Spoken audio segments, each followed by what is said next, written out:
Hello friends, okay job के online platform पर एक बार फिर से आपका स्वागत है। हम पहले पढ़ रहे थे भारत में सामाजिक धार्मिक सुधार आंदोलन और उनकी क्या पृष्ठभूमि रही थी।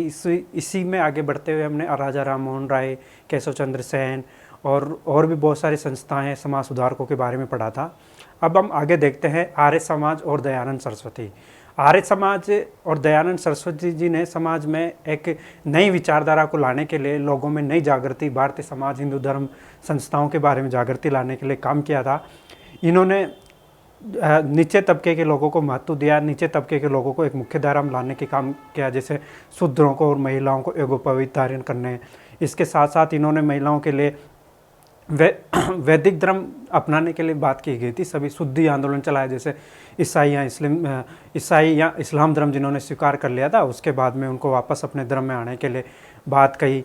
तो इस तरह से स्वामी दयानंद सरस्वती जी ने समाज में एक नई विचारधारा, हालांकि ये भी कहा जाता है कि इनके द्वारा जो समाज सुधार आंदोलन चलाया गया है, उससे कहीं ना कहीं सांप्रदायवाद को बढ़ावा मिलता है। और आगे जा कर के इसके कुछ ना कुछ कारण हमको दिखते भी है, लेकिन एक तरीके से हिंदू धर्म के पुनरुत्थानवादी आंदोलन के रूप में इनको जाना जाता है। तो हम देखते हैं कि आर्य समाज और दयानंद सरस्वती कौन थे, क्या थे, कैसे हुआ था अब तक। तो आर्य समाज और दयानंद सरस्वती। आर्य समाज की स्थापना स्वामी दयानंद सरस्वती द्वारा 1875 में बम्बई में की गई थी। और इनके बचपन का नाम, स्वामी दयानंद सरस्वती जो थे, इनके बचपन का नाम जो था मूल शंकर था। और ये बचपन से ही मतलब ईश्वर में विश्वास करते थे और हिंदू धर्म में स्पेशली इनका ज़्यादा महत्व था। वेदों की ओर इन्होंने ज़्यादा ध्यान दिया था। इनके बचपन का नाम मूल शंकर,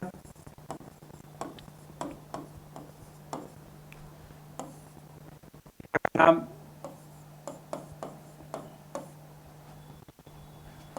अम्बा प्रसाद,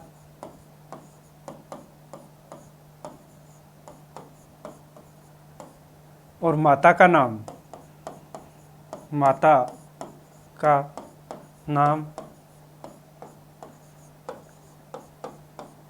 यशोदा देवी था।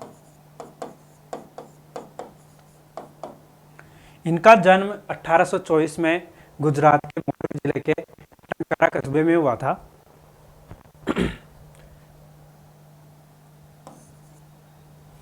जन्म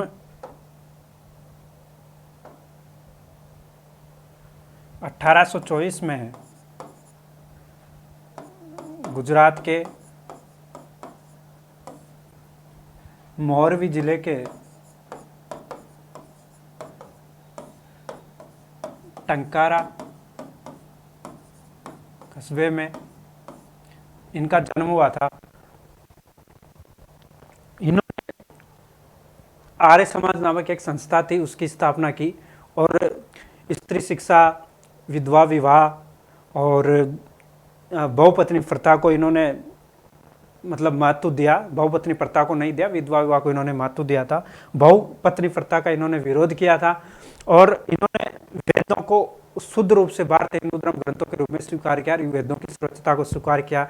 बाद में इन्होंने जो वेदों की ओर लौटो का नारा दिया और आगे जाकर के इन्होंने, जैसे इनको वैलेंटाइन नाम से एक अंग्रेज थे, उन्होंने कहा था कि भारत में शांति के जनक है ये। तो ये धीरे धीरे इन्होंने ये समाज आगे बढ़ता रहा।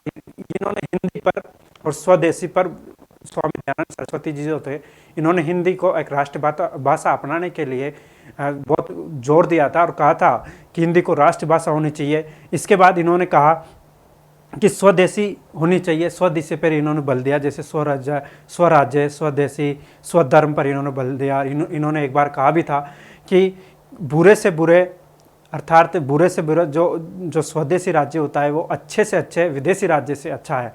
अर्थात स्वराज्य, अर्थात जो अपना जो स्टेट होता है, अपना जो देश होता है, वो कैसा भी हो, कैसे भी उसकी संस्कृति परंपराएं हैं, वो अपना होता है और अपनी तरह ही काम करने के लिए आज़ादी देता है। जबकि विदेशी राज्य कितना भी अच्छा क्यों नहीं हो, किसी भी तरीके की उसमें स्वतंत्रता क्यों नहीं हो, लेकिन वो विदेशी होता है। तो इन्होंने स्वराज्य और स्वदेशी शब्द का पहली बार प्रयोग किया था और भारत में एक स्वदेशी जागरण लोगों में अपनाने के लिए, लोगों को जागृत करने के लिए उन्होंने उनको प्रोत्साहित किया था। तो इनको स्वदेशी का जनक भी कहा जाता है। राजा राम मोहन राय को, राजा राम क्या, दयानंद सरस्वती, सॉरी, स्वदेशी के जनक, इनको स्वदेशी के जनक भी कहा जाता है। इसके बाद में हम देखते हैं कि इन्होंने आर्य समाज की जब स्थापना की तो इसको, क्योंकि कोई भी संस्था, धर्म संस्था या समाज या सुधारक या सुधारवादी संस्था, किसी भी कोई भी संस्था होती है तो उसको स्थापित करने के कोई न कोई एक उद्देश्य होता है। उसी तरीके से आर्य समाज के जो उद्देश्य थे, उनका मुख्य उद्देश्य था वैदिक धर्म के शुद्ध रूप की स्थापना करना। इन्होंने पाश्चात्य शिक्षा, पाश्चात्य धर्मों का विरोध किया और वैदिक धर्म जो था उसके शुद्ध रूप की स्थापना करना था इसका मुख्य उद्देश्य। और भारत को सामाजिक, धार्मिक, राजनीतिक रूप से एकता के सूत्र में बांधना। मतलब इसका मतलब यह था कि भारत में जो लोग अंग्रेज थे या फिर इस्लामी थे, उन्होंने भारत में धर्म परिवर्तन कर लिया था, अर्थात किसी और धर्म में अपना लिया था जब हिंदुओं ने, तो उन्होंने भारत को एकता के सूत्र में वापस उन लोगों को एक करने के लिए, हिंदुओं को एक करने के लिए, वेदों का ज्ञान देने के लिए, सबके लोगों को ऊंच नीच या अस्पृश्यता का इन्होंने विरोध करते हुए सभी लोगों को एक समान तवज्जो देने के लिए एक आर्य समाज की स्थापना की थी। सामाजिक, धार्मिक और राजनीतिक रूप से भी, राजनीतिक मंच पर भी एक समान उनको महत्व देने के लिए बात की गई थी। इनका आर्य समाज का एक और तीसरा मुख्य उद्देश्य था पाश्चात्य प्रभाव का रोकना। पाश्चात्य प्रभाव का मतलब था कि पाश्चात्य अंग्रेजी शिक्षा, पाश्चात्य संस्कृति, इन सब का इन्होंने विरोध किया था और भारतीय संस्कृति को इन्होंने महत्व दिया था। पाश्चात्य को रोकना और हिंदू संस्कृति का समर्थन करना।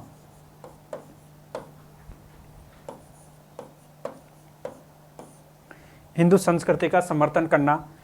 इसके बाद आगे देखते हैं कि स्वामी दयानंद सरस्वती जी जो थे, ये 21 साल की उम्र में घर को छोड़कर निकल जाते हैं और जैसे 24 साल में जैसे जैसे आगे बढ़ते हैं तो 24 साल की उम्र में इनको स्वामी दंडी स्वामी विरजानंद मिलते हैं और ये इनको वेदों का ज्ञान देते हैं पहली बार। जब इनको वेदों के बारे में कुछ जानकारी मिलती है और संन्यास धारण करने के लिए इनको आगे बढ़ाया जाता है, तो फिर स्वामी जो थे मथुरा के एक स्वामी जी थे, उन्होंने, विरजानंद जी ने इनको आगे बढ़ाते हुए और भी वेदों का ज्ञान दिया। स्वामी पूर्णानंद सबसे पहले इनको मिले थे, फिर आते विरजानंद जी आते हैं। इस प्रकार ये नए नए गुरुओं के माध्यम से उन्होंने ज्ञान ग्रहण किया और उसको लोगों में प्रचार करते रहे। तो स्वामी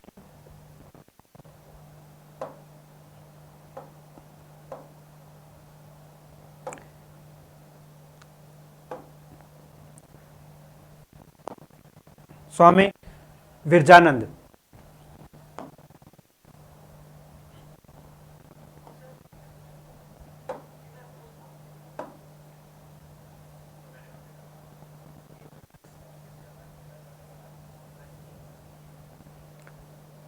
चौबीसवें वर्ष में स्वामी दंडी स्वामी पूर्णानंद से इन्होंने संन्यास की शिक्षा ली, जो मैंने पहले बताया था। स्वामी ने इनको मूल शंकर नाम दिया था, स्पेशली जो मूल शंकर इनका नाम था, नाम स्वामी विरजानंद जो थे, स्वामी पूर्णानंद, इन्होंने इनको दयानंद नाम दिया। इसके बाद में हम देखते हैं कि विरजानंद जी जो थे, इन्होंने इनको वेदों का ज्ञान दिया, वेदों के बारे में इनको, क्योंकि वेदों में विशेष रूप से रुचि थी तो उन्होंने वेदों का ज्ञान दिया। स्वामी जी ने वेदों की ओर लौटो का नारा दिया और वेदों को शाश्वत, अपरिवर्तनीय, धर्मातीत अर्थात देवीय माना इन्होंने। तो स्वामी दयानंद सरस्वती जो थे, स्वामी दयानंद जी सरस्वती जो थे, इन्होंने वेदों की ओर लौटो का नारा देते हुए वेदों को शाश्वत, अपरिवर्तनीय और देवीय माना, अर्थात कहा कि देव, जो वेदों में जो लिखा गया है वो देवताओं द्वारा लिखा गया है, इन्होंने में जो कहा गया है वो सत्य माना गया है और वेदों को इन्होंने सत्य भी माना है। वेदों को सत्य माना, इन्होंने वेदों को सत्य माना और कहा कि वेदों में जो लिखा गया है वो सब सत्य है। स्वामी जी ने कहा था कि बुरे से बुरा स्वदेशी राज्य। मैंने पहले बताया कि स्वामी दयानंद सरस्वती जो थे, इन्होंने कहा स्वदेशी पर विशेष बल दिया। स्वदेशी, इन्होंने 400 की अवधारणा दी थी, जिनमें स्वदेशी, स्वराज्य, स्वधर्म, स्वभाषा अर्थात तिलक जी भी कहते हैं कि स्व का शब्द का प्रयोग अर्थात अपना तो जो अपना खुद का होता है उसका प्रयोग करने वाले पहले भारतीय थे। इन्होंने नमस्ते शब्द का भी पहली बार ही प्रयोग किया था। जब हम अभिवादन करते हैं नमस्ते को, तो नमस्ते को आचरण में लाने का काम भी स्वामी दयानंद सरस्वती द्वारा किया गया था। इन्होंने अनेक धर्म ग्रंथ पुस्तकें आदि लिखी थी, समाज में अनेक नए विचार लाए। तो उसी क्रम में हम आगे देखते हैं कि इन्होंने अपने स्वराज्य के बारे में कहा था कि बुरे से बुरा स्वदेशी राज्य, अर्थात स्वदेशी जो राज्य कितना भी बुरा है, उस राज्य से अच्छा विदेशी राज्य जो है ना, वो भी बुरा ही है। मतलब अच्छे से अच्छा, कितना भी अच्छा काम करने वाला विदेशी राज्य हो, लेकिन वो विदेशी है इसलिए वो बुरा ही है। लेकिन बुरे से बुरा स्वदेशी राज्य कितना भी बुरा है, अर्थात कितना बुरा काम करता है, लेकिन क्योंकि वो अपना है इसलिए अच्छा है। इसके बाद इन्होंने सत्यार्थ प्रकाश, एक हिंदी ग्रंथ था, सत्यार्थ प्रकाश लिखा।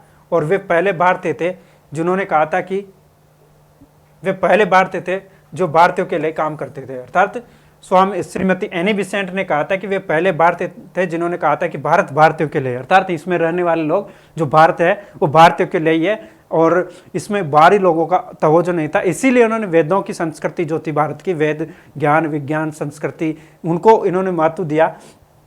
एक और था स्वामी दयानंद सरस्वती जी जो थे, ये 1856 में राजस्थान के करौली में आते हैं और अजमेर के बाद में उदयपुर।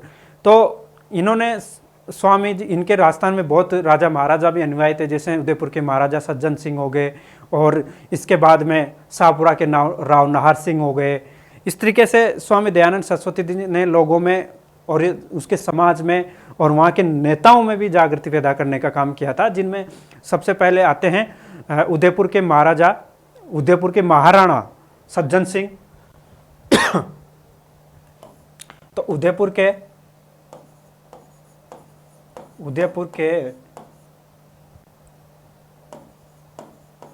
महाराणा सज्जन सिंह जी के साथ मिलकर के इन्होंने 1883 में परोपकारिणी सभा की स्थापना की थी। सज्जन सिंह जी के साथ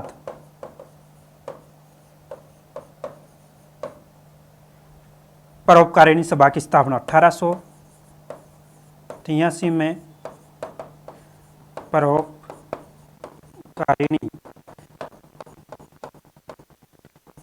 ये राजस्थान के सेट रेट या आने वाले जितने भी एग्जाम हैं उनमें ये बहुत महत्वपूर्ण है कि परोपकारिणी सभा की स्थापना किसने की थी और भारत के या राजस्थान के किस रजवाड़े में इन्होंने इसको साथ दिया था। तो महाराणा सज्जन सिंह के साथ मिलकर इन्होंने परोपकारिणी सभा की स्थापना की थी उदयपुर में। मुख्य फैक्ट यह है कि इन्होंने अजमेर में वैदिक यंत्रणालय नामक एक छापाखाना की स्थापना भी की थी। तो वैदिक यंत्रणालय छापाखाना अजमेर में खोला। और इन्होंने जो अपनी किताब लिखी थी सत्यार्थ प्रकाश, वो हिंदी में लिखी थी। तो इसमें एक और महत्वपूर्ण क्वेश्चन यह बनता है कि सत्यार्थ जो प्रकाश थी ये कहाँ से लिखी गई थी, किस भाषा में थी और इसका प्रकाशन कहाँ पर हुआ था। तो ये जो सत्यार्थ प्रकाश थी इसकी रचना उदयपुर में की गई थी। सत्यार्थ प्रकाश जो था, सत्यार्थ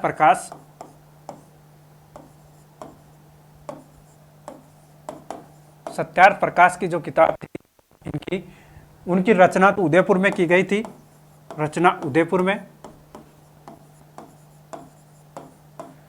और प्रकाशन अजमेर से, क्योंकि अजमेर में वैदिक यंत्रणालय की स्थापना इन्होंने की थी, अर्थात छापाखाना की स्थापना की थी। तो अजमेर से इसका प्रकाशन किया था इन्होंने। राजस्थान की कौन से जिले में आए? करौली में। सबसे पहले तो करौली, अजमेर, फिर उदयपुर के महाराणा के पास इन्होंने सभा की स्थापना की, परोपकारिणी सभा की स्थापना की 1883 में। यह भी बहुत महत्वपूर्ण है क्योंकि इसके माध्यम से समाज में इन्होंने, या फिर जो राजपूत समाज था उसमें बच्चों की शादी कम उम्र में कर दी जाती थी, तो उनमें समाज सुधार के लिए उन्होंने स्पेशली काम किया और उनमें जागृति पैदा की। इसका एक और चीज देखते हैं कि आर्य समाज को जो क्षेत्र था, स्वामी दयानंद सरस्वती ने जो इसकी शाखा थी पूरे भारत में फैली हुई थी, लेकिन पंजाब में स्पेशली इसका ज़्यादा बेसिकली ज़्यादा विस्तार हुआ। फिर उत्तर प्रदेश, राजस्थान और गुजरात में तो इनका जन्म ही हुआ था, तो इसलिए वहाँ प्रचार था। राजस्थान में भी राणा महाराणा राजाओं उन्होंने उनका साथ दिया। जोधपुर के महाराजा भी के दरबार में भी गए थे। तो इस प्रकार से ये भारत के पहले कह सकते हैं पहले एक समाज सुधारक थे, जिन्होंने अपने स्व अर्थात भारत के लिए, भारत भारतीयों के लिए, अर्थात जो एक शब्द आता है भारत भारतीयों के लिए, ये शब्द इन्होंने ही कहा था। इस तरीके की अवधारणा इनके द्वारा दी गई थी।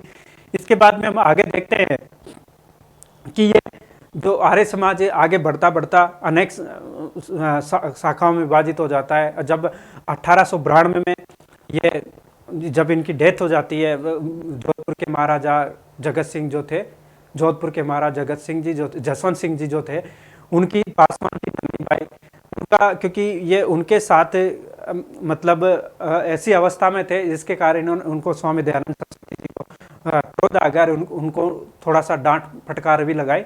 तो नन्ही जान को गुस्सा आ गया उसके लिए, और नन्ही जान ने उनके जो रसोइये थे उनके साथ मिलकर के इनका मतलब इनको जहर दे दिया, और जहर देने के बाद में अजमेर में आकर इनकी डेथ हो जाती है। तो जब आर्य समाज के संस्थापक जो थे स्वामी दयानंद सरस्वती जी, जब इनकी डेथ हो जाती है तो फिर इनको चलाने वाले और कौन लोग थे, तो इनको चलाने वाले जो लोग थे उनमें 1892 में स्वामी लाला लाजपत राय जी जो थे और हंसराज जी थे।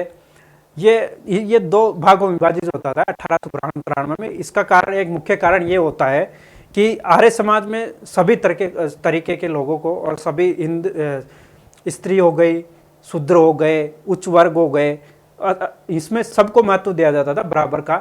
जब सबको बराबर का महत्व दिया जाता था तो सभी प्रकार के ऊंच नीच भेदभाव, खान पीन में भी इनको विरोध नहीं किया जाता था। इसलिए भोजन को शाकाहारी करने या मांसाहारी करने, या फिर क्योंकि इनका मेन मोटो ही था पाश्चात्य सभ्यता और संस्कृति का विरोध करना, तो पाश्चात्य संस्कृति को अपनाना चाहिए कि नहीं अपनाना चाहिए, अर्थात अंग्रेजी शिक्षा को माध्यम बनाना चाहिए कि नहीं बनाना चाहिए, उसको लेकर भी में एक विरोधी भावना उत्पन्न होती है। और 1892-93 में आर्य समाज का विभाजन हो जाता है। तो आर्य समाज का जब विभाजन होता है तो उसके बाद में हंसराज और लाला लाजपत राय ने मिलकर के 1896 में वैदिक इसका जो कार्यालय है लाहौर में, वहाँ पर स्थानांतरित कर दिया जाता है इनके द्वारा, एक शाखा के रूप में, एक शाखा, और वहाँ वैदिक स्कूल की स्थापना की जाती है। फिर 1889 में 1886 में 1889 में इन्होंने डीएवी स्कूलों की स्थापना की।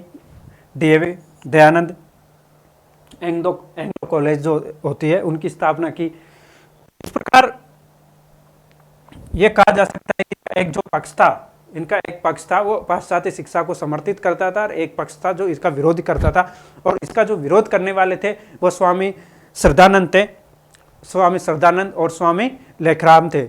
जब इन्होंने इनका विरोध किया तो ये क्या करते थे कि गुरुकुल कांगड़ी एक आश्रम की स्थापना की हरिद्वार में इन्होंने 1902 में। यह भी इंपॉर्टेंट फैक्ट है कि गुरुकुल कांगड़ी कहाँ है, किस धर्म से समाज से संबंधित है, आर्य समाज से संबंधित है, स्वामी श्रद्धानंद द्वारा किया गया था इसकी स्थापना। तो इसमें क्या करता था, भाड़े के जो उपदेशक रहते थे और सब लोगों को समाज के बारे में, उनकी संस्कृति के बारे में बताते थे और उपदेश देते थे, अर्थात भाड़े के उपदेश को द्वारा उपदेश दिया जाता था। और स्वामी श्रद्धानंदी एक ऐसे थे जिनका मुंशी राम भी कहते थे इनको। तो ये ऐसे व्यक्ति थे जिन्होंने 1926 में मतलब हिंदू मुस्लिम एकता के लिए अपने प्राणों को त्याग दिया था। इसी में आगे बढ़ते हुए देखते हैं कि 1922 में फिर इससे पहले जाति पाति तोड़ों के एक संगठन की स्थापना भाई परमानंद द्वारा की गई थी।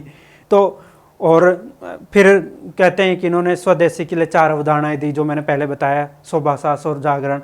वैलेंटाइन सिरोल करके एक अंग्रेज थे जो इनको भारत में अशांति का जनक कहा जाता है, और इनके ऊपर एक और आरोप लगता है कि इन्होंने कट्टरपंथवाद और सांप्रदायवाद, कट्टरपंथ को और सांप्रदायवाद को बढ़ावा दिया था। क्योंकि समाज 19वीं शताब्दी में भारतीय समाज में एक संक्रमण काल था, एक नवीन विचारधाराओं, नवीन बातों को लेकर हर समाज में इस तरह की विचारधाराएं आ रही थी। तो क्योंकि भारतीय समाज में भी जब इस तरह की बातें आ रही थी तो क्योंकि किसी एक समाज के विरोध में अगर आप बोलते हो तो दूसरा समाज भी आपके विरोध में बोलेगा।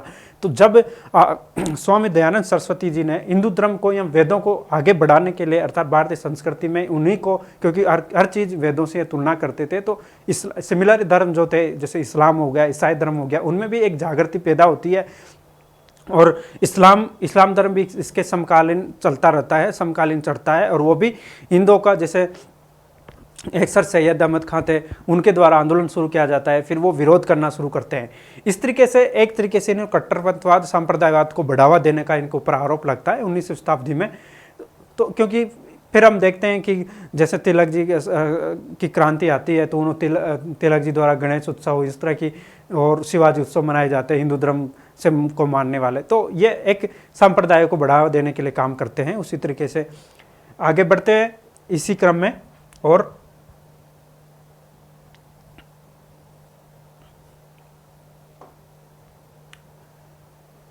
इनको मैंने पहले बताया कि इनको 19वीं शताब्दी में जो स्वामी दयानंद सरस्वती जो थे, इनको 19वीं शताब्दी का हिंदू लूथर, 19वीं शताब्दी का हिंदू लूथर कहा गया था। हिंदू लूथर कौन थे? मार्टिन लूथर थे, समाज में सुधार करने वाले, लोगों में जागृति पैदा करने वाले। इसीलिए इन्हें उत्तरी भारत का हिंदू लूथर, उत्तरी भारत, 19वीं शताब्दी का उत्तरी भारत का हिंदू लूथर कहा गया इनको। इन्होंने 1882 में गायों की रक्षा हेतु गौरक्षणी सभा की स्थापना की।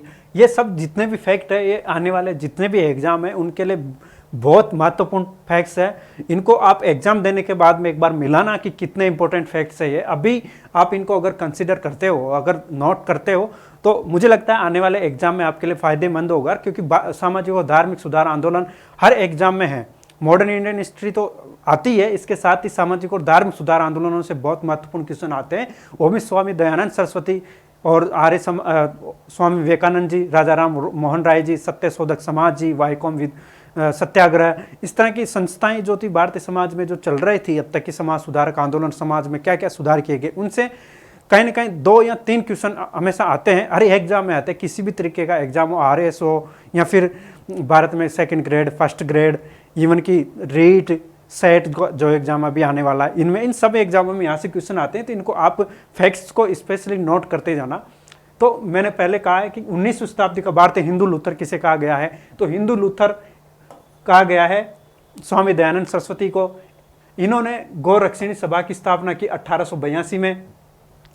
इन्होंने, मैंने पहले कहा है कि इन्होंने, इनकी जो विचार थे वो थे स्वामी दयानंद सरस्वती के कर्मकांड और बहुत सारे हिंदू धर्म के जो विरोध के जो संगठन थे, जो ब्राह्मणवाद को बढ़ावा देते थे। ब्राह्मणवाद का तो स्पेशली इन्होंने सीधा तो विरोध नहीं किया, लेकिन उनमें सुधार की बात की थी इन्होंने। तो ये कहते थे कि श्राद्ध जो थे, श्राद्ध के जो कर्मकांड होते हैं, कर्मकांडों का इन्होंने विरोध किया। और जब इन्होंने श्राद्ध के कर्मकांड, जो श्राद्ध पे जो कर्मकांड किए जाते थे, उनका विरोध किया, कर्मकांडों का विरोध। और उनके विरोध स्वरूप पाखंड खंडिनी पताका लहराई। झूठे धर्मों के का खंडन करने के लिए उन्होंने पाखंड खंडिनी पताका लहराई 1863 में आगरा में।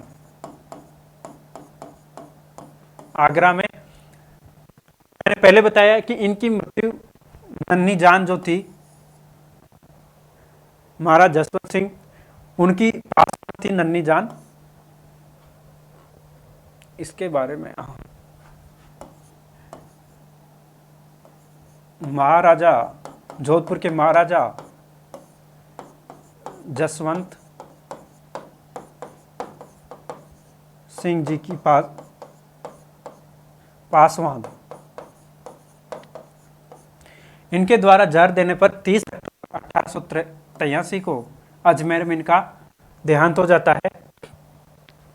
इसके बाद में हम देखते हैं कि इसके और क्या विचार थे, आर्य समाज के किस तरह के विचार थे, क्या क्या इन्होंने बातें कही थी सुधार करने के लिए, उन सब के बारे में हम देखते हैं कि स्वामी जी ने जो एक आंदोलन चलाया था, ये आंदोलन, स्वामी जी का आंदोलन सभी प्रतिक्रिया धार्मिक शक्तियों के विरुद्ध था।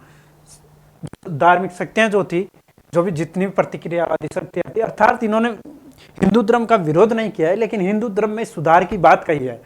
जैसे कर्मकांड, इन्होंने अब कर्मकांडों का इन्होंने विरोध किया है, वो भी श्राद्धों में कर्मकांड, जो इस तरह की जो आडंबरपूर्ण कर्मकांड किए जाते थे, या फिर इन्होंने इनका विरोध किया। और इसके एक और चीज देखने की बात है कि इन्होंने वेदों के पर विशेष रूप से बल दिया था, और इन्होंने कहा था कि वेदों की ओर लौटो। इसी तरीके से इन्होंने शुद्धि आंदोलन भी चलाया था लोगों को शुद्ध करने के लिए। तो इन्होंने एक तरीके से हिंदू धर्म को आगे बढ़ाने का काम तो किया, लेकिन उसमें भी शुद्धता को, मतलब सुधार को आगे बढ़ाया। तो स्वामी जी का आंदोलन प्रतिक्रियावादी धार्मिक शक्तियों के विरुद्ध था। इन्होंने शूद्र तथा स्त्री को वेद पढ़ने, मैंने पहले बताया कि इनको जो समाज में जिस तरह की विचारधाराएं थी, एक समाज विशेष को लेकर जो सोच मानसिकता थी, इसके विरुद्ध इनका समाज सुधार आंदोलन था।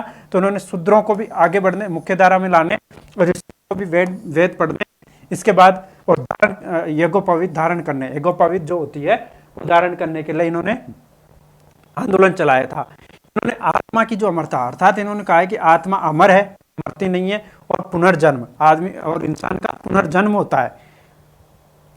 यह बात मैंने पहले बताया कि इन्होंने कर्म कांडों का विरोध किया। फिर वही कर्म कांडों का तो ये विरोध करते हैं, लेकिन आत्मा के का ये समर्थन करते हैं। इसके अलावा इन्होंने स्त्री शिक्षा, बाल विवाह का विरोध किया, स्त्री शिक्षा का इन्होंने प्रोत्साहन दिया, भव्य विवाह का विरोध किया, और विधवा पुनर्विवाह का इन्होंने समर्थन किया।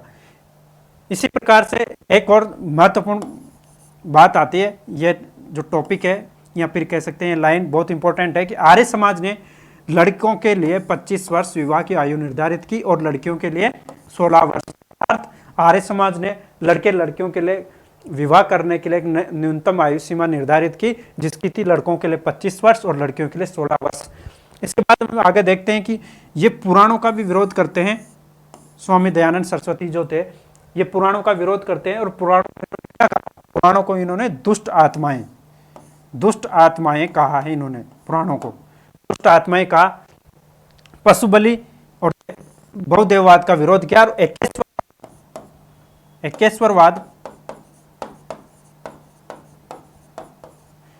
एकेश्वरवाद का समर्थन किया। एकेश्वरवाद का समर्थन किया। स्वामी जी ने जो तीर्थ यात्राएं, धर्म यात्राएं जो आदमी इंसान जाते हैं, हिंदू धर्म के जो जाते थे, इन्होंने कहा कि तीर्थ यात्राएं नहीं करनी चाहिए, में मतलब अंधविश्वास है और इनको मानना नहीं चाहिए। तो इन्होंने कहा था कि स्वामी दयानंद सरस्वती जी ने कहा विश्वास को आती है। इन्होंने हिंदी जो भाषा थी उसका समर्थन किया राष्ट्रभाषा बनाने के रूप में। स्वामी जी ने, मैंने पहले बताया कि सत्यार्थ प्रकाश जो एक बुक लिखी थी 1877 में, हिंदी में लिखी थी। अन्य इनकी पुस्तकों में पाखंड खंडिनी, वेद भाष्य भूमिका, ऋग्वेद भाष्य संस्कृत में। ये इंपॉर्टेंट है कि स्वामी दयानंद सरस्वती द्वारा कौन सी किताब जो थी संस्कृत में लिखी गई थी, तो ऋग्वेद भाष्य, हालांकि ऋग्वेद से कि ऋग्वेद भाष्य था। तो हिंदी के साथ साथ इन्होंने हिंदी को राष्ट्रभाषा के रूप में स्वीकार तो किया ही था, लेकिन इन्होंने संस्कृत को भी महत्व दिया था।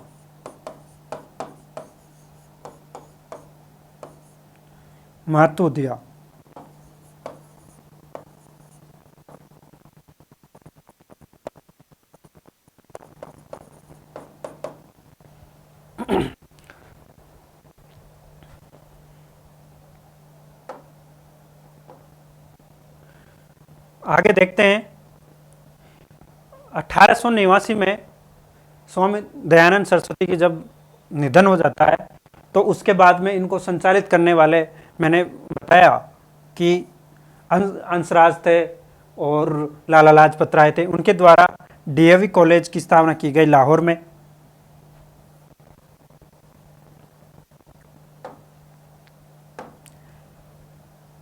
लाहौर में, जो वर्तमान में पाकिस्तान में है, डीएवी कॉलेज की स्थापना की Dayanand Anglo oriental college.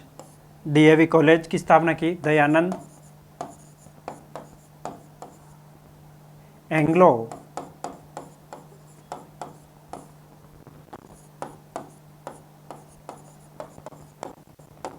College. 1922 में जाति पाति तोड़क मंडल की स्थापना भाई परमानंद द्वारा की गई थी, ये भी इंपॉर्टेंट है। आर्य समाज को अशांति का जनक किसने कहा था? Valentine Chirol. मैं पहले बता चुका हूं, आर्य समाज को अशांति वैलेंटाइन चिरोल ने दिया था, और स्वामी दयानंद सरस्वती जी ने 4 स्व की अवधारणा दी थी, जिनमें 4 स्व थे, अर्थात स्वदेशी को अपनाने पर बल दिया था इन्होंने। तो जब स्वदेशी आंदोलन चलता है भारत में तो 1905 में, तो उसमें पहली बार जो स्वामी दयानंद सरस्वती जी जो थे, इनके बातों को अपनाया गया था और स्वदेशी पर बल दिया गया था। स्वदेशी आंदोलन ही उसका नाम था, बंगाल में चला था। तो स्वदेशी, स्वभाषा, स्वधर्म और स्वराज्य का इन्होंने महत्व दिया था। इन्होंने कहा था कि सुशासन की बजाय हमें स्वराज्य चाहिए। इन्होंने कहा था कि सुशासन के लिए बजाय हमको स्वराज्य चाहिए। अर्थात सुशासन तो अंग्रेज भी दे सकते थे, पाश्चात्य सभ्यता और संस्कृति का विरोध करने का मतलब ही नहीं था, फिर तो स्वराज्य नहीं चाहिए था। तो इन्होंने स्वराज्य का इसीलिए कहा था कि सुशासन की हमें जरूरत नहीं है, हमें स्वराज्य चाहिए, खुद का राज्य चाहिए, और हम सुशासन उसमें ले आएंगे। स्वराज्य शब्द का भी पहली बार प्रयोग इन्होंने किया था, स्वामी दयानंद सरस्वती द्वारा किया गया था।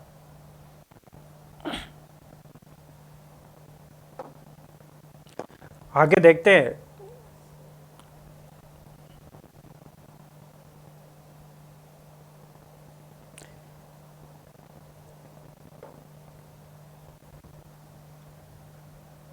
नए समाज सुधारक और संगठन आते हैं स्वामी विवेकानंद जी।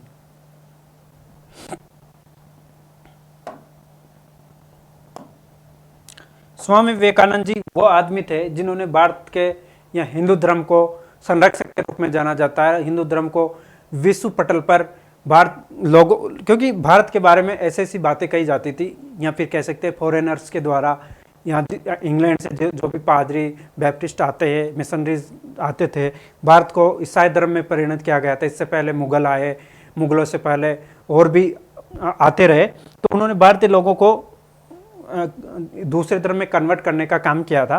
तो जब हम मॉडर्न इंडियन हिस्ट्री में पुनर्जागरण काल पढ़ते हैं, तो पुनर्जागरण काल में ये सब घटनाएं देखने को हम मिलती है कि उसमें सुधार कैसे किया जाएगा। सुधार के रूप में, हिंदू धर्म में सुधार के रूप में स्वामी विवेकानंद जी सुधारक का नाम आता है, और रामकृष्ण मिशन की स्थापना ये करते हैं स्वामी विवेकानंद जी। स्वामी विवेकानंद और रामकृष्ण मिशन, यह भी बहुत इंपॉर्टेंट टॉपिक है। इनका वास्तविक नाम दत्त था, और इनका जन्म 12 जनवरी 1863 को 1902 तक रहे। 1863 को कलकत्ता में हुआ था।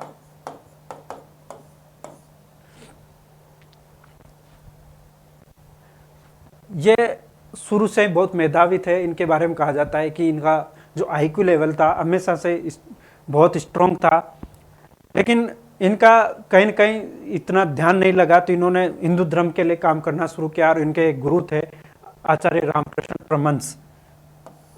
परमहंस जो थे, एक कलकत्ता में स्थित काली मंदिर जो था, काली मंदिर के पुजारी थे, और इनका जो वास्तविक नाम था वो गदाधर चट्टोपाध्याय था। इन्होंने, ये ऐसा कहा जाता है कि इन्होंने काली या फिर ब्रह्मा के स्वयं दर्शन किए थे, और ये मूर्ति पूजा के समर्थक थे। मूर्ति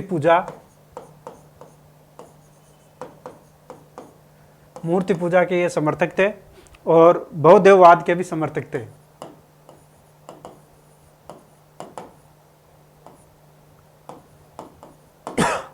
जो आर्य समाज में बहुत सारी चीजें जो वो उसका विरोध करते थे, वहाँ जैसे मूर्ति पूजा का वो विरोध करते थे, तो यहाँ पे मूर्ति पूजा का समर्थन किया गया है स्वामी विवेकानंद जी द्वारा और रामकृष्ण मिशन जी के द्वारा। रामकृष्ण जी जो थे इनके द्वारा बहुदेववाद का समर्थन किया गया है।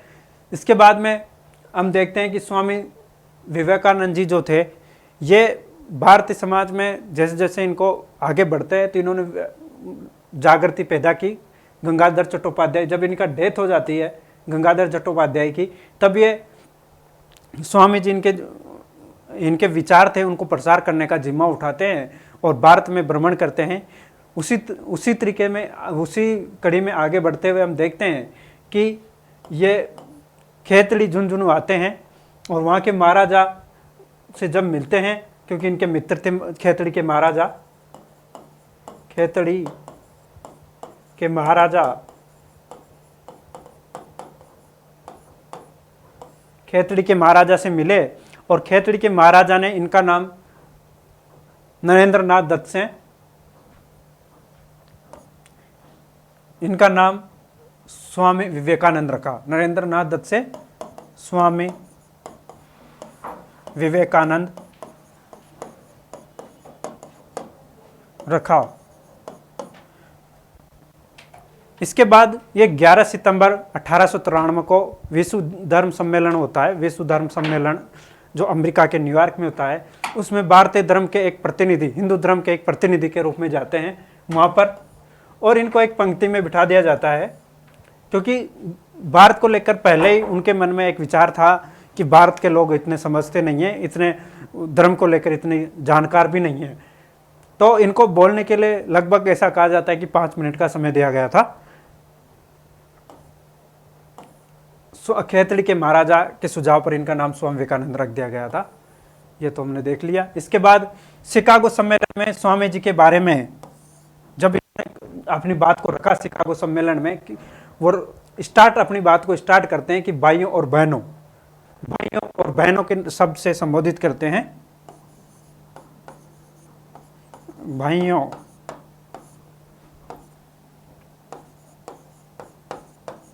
और बहनों।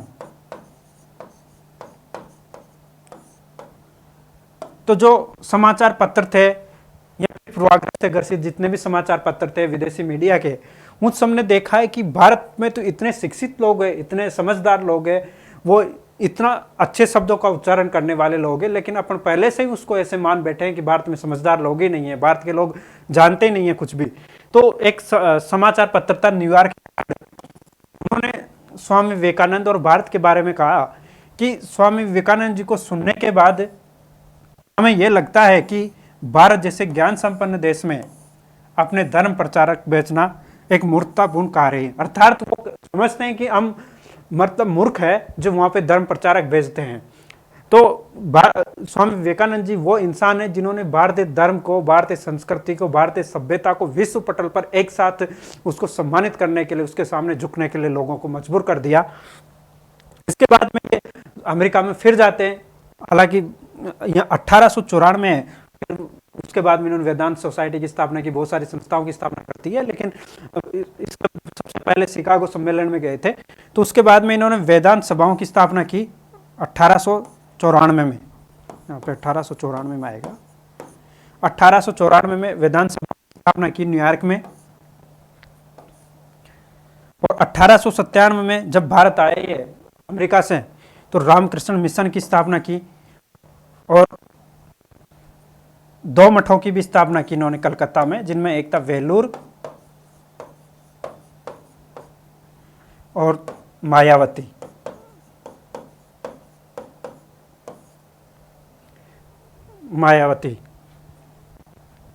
इन मठों की स्थापना की।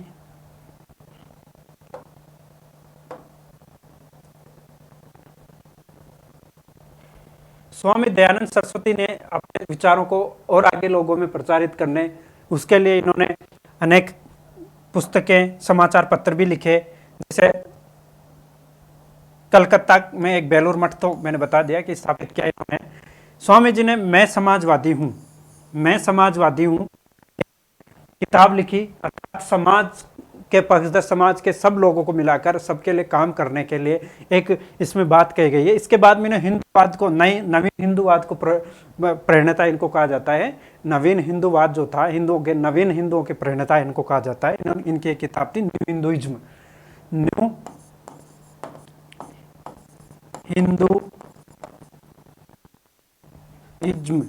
हिंदुइज्म इनकी एक किताब थी। नवीन हिंदुत्व के प्रेरणता इनको कहा जाता है। इसके अलावा इन्होंने ज्ञान योग, कर्म योग, राजयोग आदि पुस्तकें भी लिखी। अर्थात इनकी ये जितने भी पुस्तकें हैं इनको मतलब रखना पड़ेगा, क्योंकि ये बहुत बार एग्जाम में पूछी जाती है। विवेकानंद ये तो होता ही है कि शिकागो धर्म सम्मेलन में कब गए थे, 11 सितंबर 1893 में गए। वहाँ क्या किस नाम से संबोधित किया गया, उसके बाद में इनकी पुस्तकों के बारे में पूछा जाता है। इनके एक पुस्तक हिंदुइज्म, नवीन हिंदुत्व के प्रणेता थे, मैं समाजवादी हूँ। ये शायद अभी हाल ही में एक एग्जाम में आई थी ये बुक, इस बुक का नाम मैं समाजवादी हूँ। इसके बाद ये भी इनका भी नाम आ चुका है, ज्ञान योग, कर्म योग और राजयोग, ये पुस्तकों को भी पूछी जा चुकी है। इसके बाद इनको हिंदू नेपोलियन भी कहा जाता है। हिंदू नेपोलियन का मतलब ये था कि जो नेपोलियन बोनापार्ट था, उन्होंने अपना शुरू किया था फ्रांस से, और जब वो फ्रांस से शुरू करते करते पूरे यूरोप को रौंद डालते हैं और पूरे यूरोप को जीत लेते हैं और उनको वो सम्राट बन जाते हैं पूरे यूरोप के लगभग पूरे। तो उसी तरीके से हिंदू नेपोलियन इसलिए कहा गया क्योंकि इन्होंने भारतीय सभ्यता और संस्कृति विचारों का विश्व के पटल पर एक साथ, क्योंकि जो भारत को लेकर, क्योंकि बहुत बार होता है कि हम किसी बात को जाने कि नहीं जाने, पूर्वाग्रह से ग्रसित होकर उसके बारे में अपना मत दे देते हैं या समझ लेते हैं कि ये ऐसा है। तो अब उसको वापस लोगों के अंदर जिस तरह की धारणाएं थी उनको दूर करने के लिए और भारतीय सभ्यता और संस्कृति को में पुनः उनको विश्व पटल पर चमकाने के लिए, एक तरीके से कह सकते हैं चमकाया ही था, लोगों को जागृत किया था, तो काम किया, तो इनको हिंदू नेपोलियन कहा जाता है। इसके लिए हिंदू नेपोलियन, इनको हिंदू नेपोलियन भी कहा जाता है। स्वामी दयानंद सरस्वती जी ने कहा था लोगों में समाज सुधार करने के लिए, उनमें अछूत की भावनाएं रहती थी, नीचे तबके के लोगों को नहीं समझते थे, अर्थात मध्य वर्ग के लोगों को संबोधित करते हुए उन्होंने स्वामी दयानंद सरस्वती जी ने कहा था कि मेरे बंधुओं मत पूछो, आप सभी एक दूसरे के, आप में जैसा हार्ड मास है, अर्थात जैसा खून आप में बहता है वैसा ही खून उनमें भी बहता है। जो नीचे बहुत बार भारतीय समाज में छुआछूत की बहुत सारी धारणाएं थी, तो उसको लेकर संबोधित करते हुए कहते हैं कि मेरे बंधुओं ये मत भूलो, निचले वर्ग के लोग, गरीब, अशिक्षित, मोची, सफाई करने वाले तुम्हारे ही हार्ड मास है, अर्थात तुम्हारी तरह वो भी इंसान ही है, और जो तुम करते हो, जो जितने पढ़े लिखे हो उन्हीं के पैसों से पढ़े हो, हार्ड मास है, और तुम्हारे ही बांधव है, अर्थात तुम्हारे भाई है।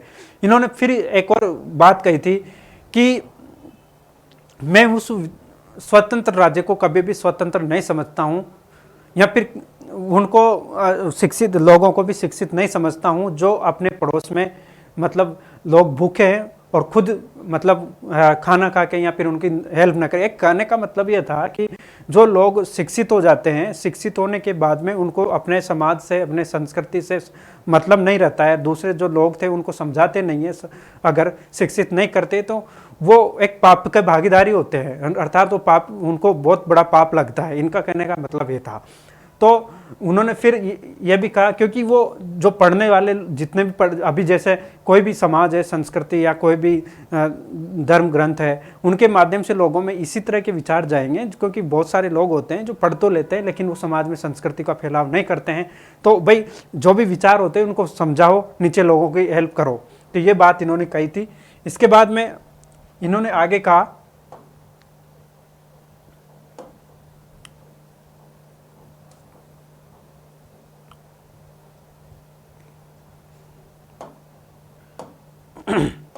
आगे कहते हैं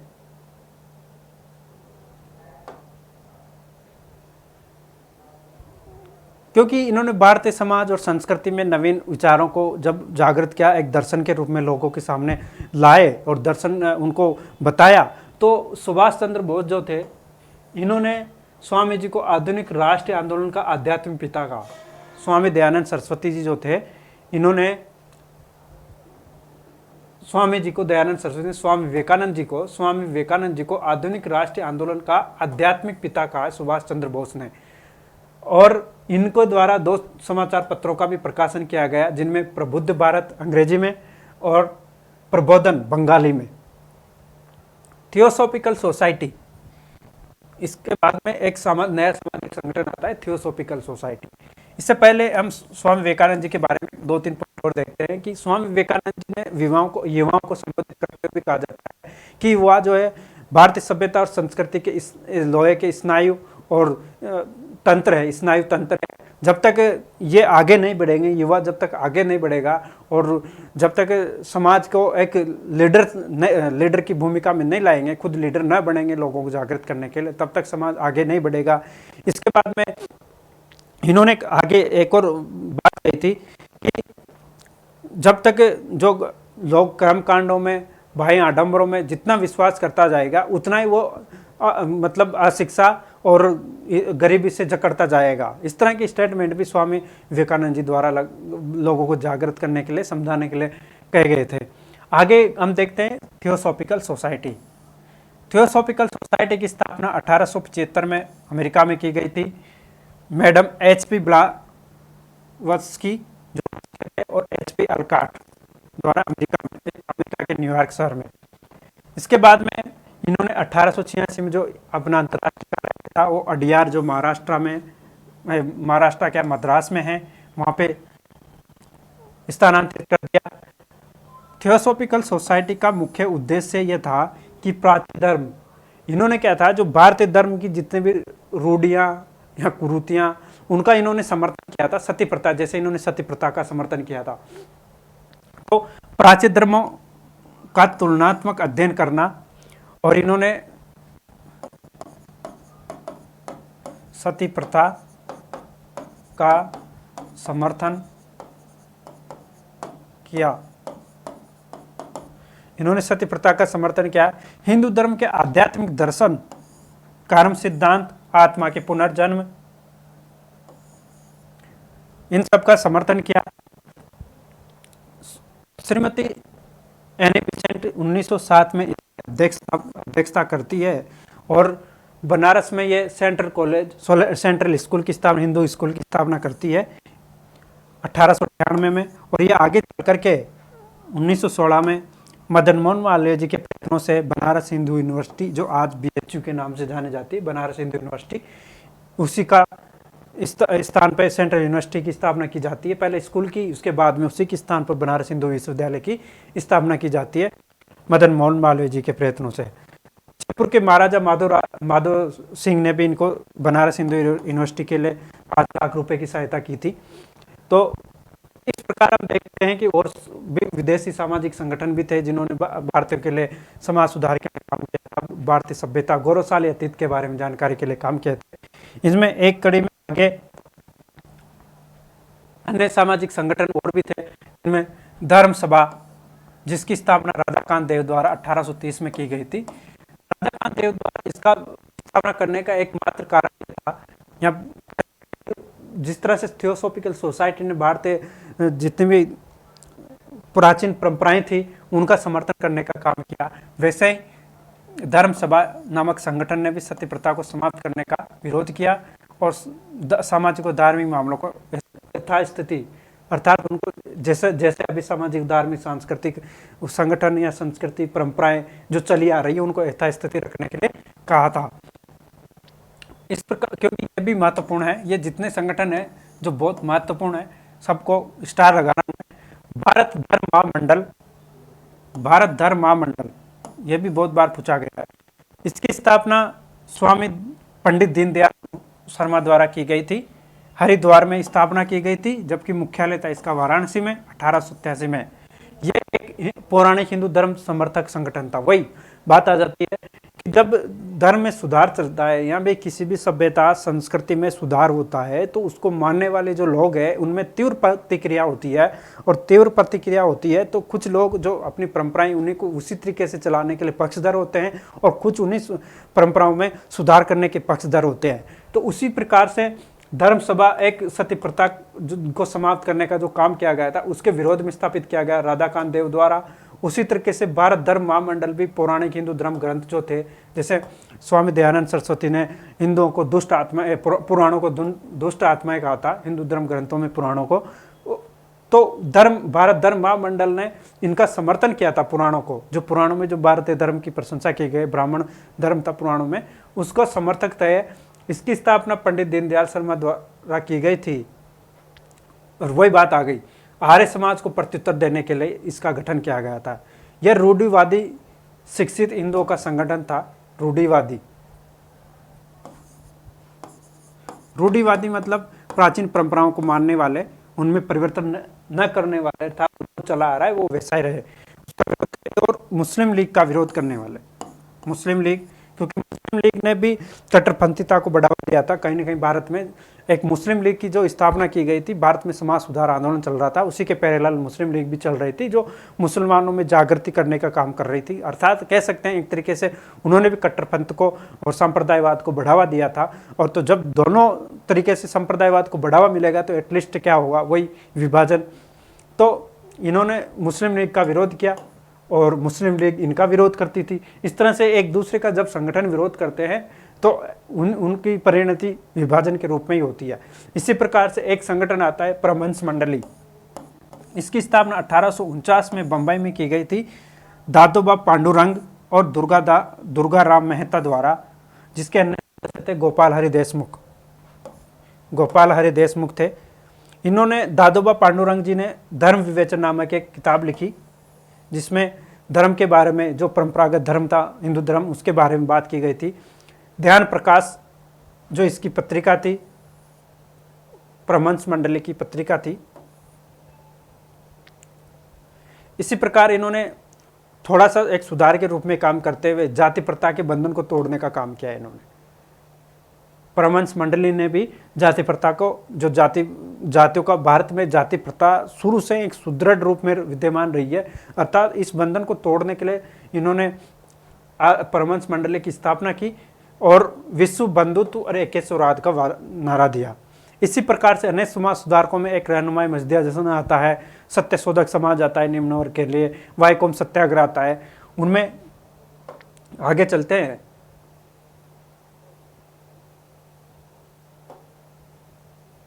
रहनुमाई मजदियासन 1851 में इसकी स्थापना, रहनुमाई मजदियासन की स्थापना की गई थी। रहनुमाई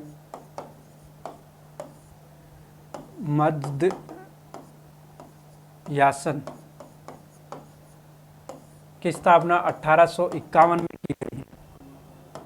यह पारसी धर्म सुधार आंदोलन था। 1851 ये पारसी धर्म सुधार आंदोलन था और पारसी धर्म में स्त्री शिक्षा और उसमें की कमियों को दूर करने के लिए चलाया गया था। दादाभाई नौरोजी फरदौन जी और एस.एस. बंगाली जैसे अनेक विद्वान इसमें शामिल थे। इसके एक फिर साप्ताहिक पत्रिका निकलती थी, रफ्त गुप्तार, सत्यवादी जिसको कहा जाता था, गुजराती में निकलती थी। इन्होंने पारसी समाज, हिंदू धर्म और संस्कृति में भी सुधार करने के लिए काम किया था।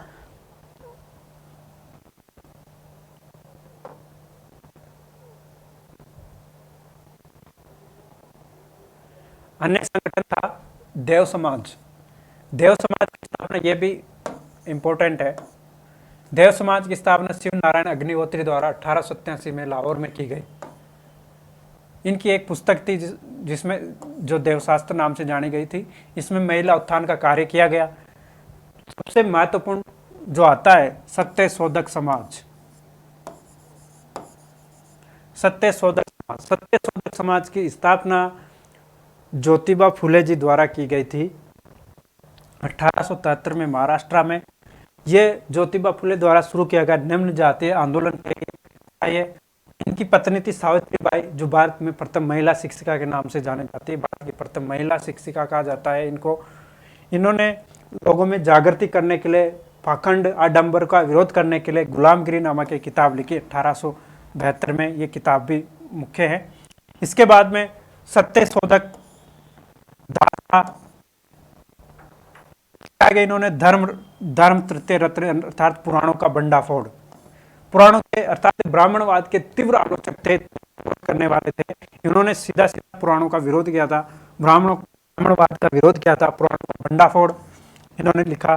इसके बाद एक किताब थी इशारा, एक चेतावनी के रूप में। इसके बाद शिवाजी की जीवनी भी लिखी, जो एक शिवाजी को इन्होंने शुद्ध राजा के रूप में दर्शाया है।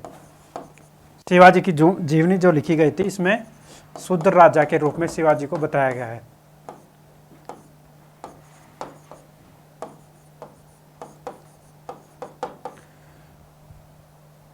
इसके मुख्य उद्देश्य सामाजिक सेवा, स्त्री को शिक्षा देना,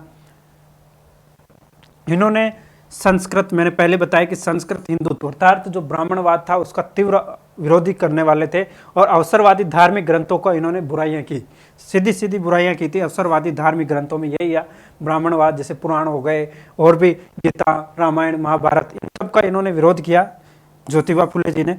इसके बाद में इन्होंने एक और चीज बात कही थी कि स्वामी जब दयानंद सरस्वती द्वारा जब वेदों की बात की गई थी, अर्थात वेदों को बढ़ावा दिया गया था, उसी के पैरेलल भी इनके द्वारा 1873 में जब इसकी स्थापना की गई तो इन्होंने निम्न जाति के लिए आंदोलन चलाया, और उस आंदोलन में इन्होंने इन सबका विरोध किया। आगे ये भारतीय समाज की अनेक विचारधाराओं के बारे में बात करते हैं, और निम्न तबका जो भारतीय समाज में विद्यमान था उसके लिए बात करते हैं, और उनको अवसर देने के लिए बात करते हैं। एटलीस्ट लास्ट जो आंदोलन सामाजिक और सुधार आंदोलनों में जो आता है वो आता है वाइकोम सत्याग्रह। वाइकोम सत्याग्रह केरल का एक निम्न जाति आंदोलन ही था। ये भी जो एजवा और पुलेया जनजाति थी वहाँ की, यहाँ पे निम्न जाति थी, उसमें उनके द्वारा ये शुरू किया गया मंदिरों में प्रवेश को लेकर के। केपी केशव मेनन और ईवी रामास्वामी नायकर जी द्वारा 1924-25 में निम्न वर्ग के जातियां एजवा और पुलेया द्वारा मंदिरों में प्रवेश को लेकर अंततः गांधी की मध्यस्थता से 1925 में मंदिर प्रवेश को इजाजत मिल गई वहां की महारानी के द्वारा। तो इस प्रकार हमने मुख्य भारत में सामाजिक धार्मिक सुधार आंदोलन जो चला था उसके मुख्य सुधारकों के बारे में, संगठनों के बारे में विस्तार से पढ़ा। इसमें से जितने भी हमने टॉपिक पढ़े वो आने वाले एग्जाम के लिए सभी में इंपॉर्टेंट है। तो देखते हैं आगे वाली क्लास में जो हम देखेंगे भारत का राष्ट्रीय एकीकरण और राज्यों का पुनर्गठन, जो आने वाले RAS हो गया, सेट एग्जाम हो गया, रीट हो गया, इन सब में महत्वपूर्ण रखेगा। तो आज के लिए नमस्कार।